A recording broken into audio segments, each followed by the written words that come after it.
अस्सलाम वालेकुम। Ninth class, I hope आप सब खैरियत से होंगे।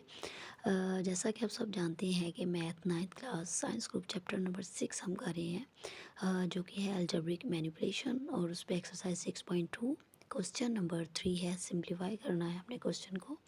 अब मुझे एक क्वेश्चन दिया हुआ है जिसको मैंने सिंप्लीफाई करना है।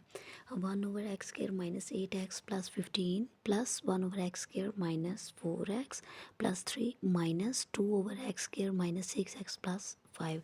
इस क्वेश्चन को करते हैं कि इसको सिंप्लीफाई किस तरीके से करना है। क्वेश्चन को स्टार्ट करने से पहले मेरी आप सबसे रिक्वेस्ट है कि प्लीज़ चैनल को सब्सक्राइब कर दें। चलिए टाइम वेस्ट किए बगैर क्वेश्चन को स्टार्ट करते हैं। अगर आपको याद हो तो एक्सरसाइज जो 6.1 है उसकी तकरीबन तमाम क्वेश्चंस में, और क्वेश्चन नंबर 2 एक्सरसाइज 6.2 में भी हमने इसी तरह से मिलते जुलते क्वेश्चंस किए हैं। अब मैंने इसको सिंप्लीफाई करना है। मेरे पास तीन फ्रैक्शंस दिए हुए हैं। सबसे पहले अब मैं, ये न्यूमरेटर है और ये डिनोमिनेटर है, मैं डिनोमिनेटर को सिंप्लीफाई करूँगी। अब डिनोमिनेटर में मेरे पास ये होगा कि पहले मैं आपको तकरीबन हर वीडियो में जो इस तरीके से क्वेश्चन सिंप्लीफाई होता है मैं आपको बताती हूँ कि उसको कैसे सिंप्लीफाई करना है। मुझे दो वैल्यूज़ चाहिए जिनको मैं प्लस या माइनस करूँ तो मेरे पास 8x आ जाए, और उन्हीं दो वैल्यूज़ को जब मैं मल्टीप्लाई करूँ तो मेरे पास 15x² आ जाए। तो अब मुझे दो वैल्यूज़ कौन सी चाहिए जिनको मैं प्लस या माइनस करूँगी तो मेरे पास आ जाए -8x। तो वो होगा, अब जो दो वैल्यूज़ मैंने लिखनी है वो मैंने -8x की जगह पे लिखनी है। तो वो होंगी -3x -5x। आप देख सकते हैं कि मैंने इसकी जगह पर ये दोनों वैल्यूज़ लिख दी। जब मैं इन्हीं दो वैल्यूज़ को मल्टीप्लाई करूँगी, माइनस माइनस प्लस 5 3 ज़ार 15x² मेरे पास आ जाएगा। आगे इसको भी और इसको भी मैं इसी तरीके से सिंप्लीफाई करूँगी। उसी तरह से दो वैल्यूज़ ली जिनको मैं प्लस या माइनस करूँगी तो मेरे पास आ जाएगा -4x, और जब मैं उसी को मल्टीप्लाई करूँगी तो मेरे पास आ जाएगा 3x²। ये देखिए माइनस माइनस प्लस 3, और इसके साथ कोई भी कोफिशिएंट नहीं है तो इसके साथ 1 होगा। 3 और 1 4, और इसी तरह से 3 को जब मैं इसके साथ मल्टीप्लाई करूँगी 3x² आ जाएगा।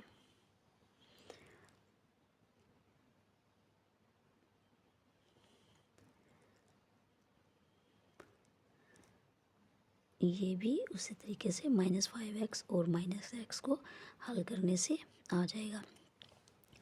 अब नेक्स्ट जो है, नेक्स्ट स्टेप पे मैंने क्या करना है, इनके पेयर्स बना लेने हैं इस तरीके से। पहले पेयर में से मेरे पास कॉमन आ रहा है x। x को जब मैंने x के साथ डिवाइड किया अंदर मेरे पास x रह गया और 3 रह गया। इसी तरह से इन दोनों में से मैंने कॉमन ले लिया 5।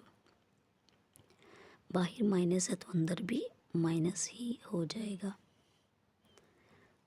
इन दोनों में से कॉमन आ गया x, इसमें से इन दोनों में से कॉमन आ गया मेरे पास। जब कोई कॉमन नहीं आ रहा होता तो मैं उसको 1 कॉमन ले लेती हूँ। बाहर माइनस है तो अंदर माइनस हो जाएगा। इन दोनों में से कॉमन आ गया x, इन दोनों में से कॉमन आ गया 1। उसी तरह से माइनस की वजह से यहाँ पर माइनस हो गया। अब जो कॉमन आया इनको मैं इकट्ठा कर लूँगी, x -5 और x -3, x -1 और x -3, x -1 x -5। अब इस स्टेप पे आके मैं जो तीनों डिनोमिनेटर्स हैं, तीनों डिनोमिनेटर्स का मैं एलसीएम लूँगी। एलसीएम इस तरह की वैल्यूज़ में लेने का ये होता है कि अब देखिए x -5 है, यहाँ पर भी आ रहा है और यहाँ पर भी आ रहा है 2 दफ़ा, तो उसको मैं एलसीएम लेते हुए एक दफ़ा लिखूँगी। इसी तरह से x -3 2 दफ़ा आ रहा है, x -1 भी 2 दफ़ा ही आ रहा है। तो इन सारी वैल्यूज़ को मैंने जस्ट 1 टाइम लिखना है जब मैंने इनका एलसीएम लेना है। आ जाए x -1 x -3 और x -5। अब जब मैं इस सारी वैल्यू को इन डिनोमिनेटर को मैंने जस्ट देखना है, इसको मैं इसके साथ डिवाइड करूँगी तो x-3 और x-5 तो ऑलरेडी ही मौजूद हैं, तो मुझे मेरे पास रह गया जस्ट x-1। तो x-1 को मैं ऊपर 1 के साथ मल्टीप्लाई कर दूँगी।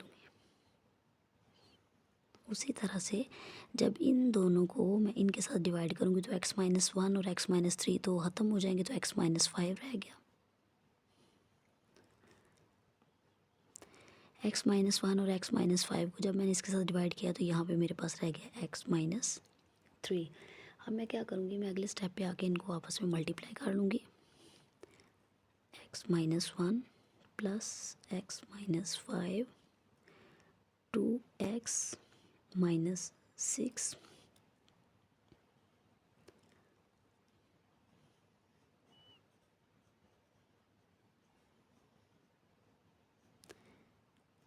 ये x और ये x 2x -1 और -5 -6 प्लस 2x ये वाला और -6।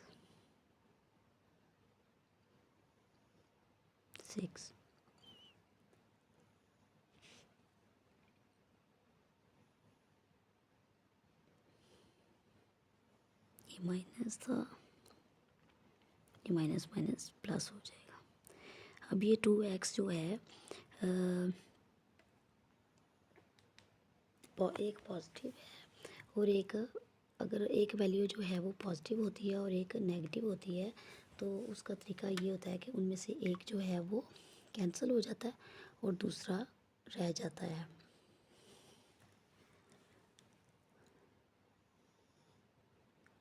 ये -2x था और यहाँ पे भी ये -2x, ये +2x है, ये -2x है।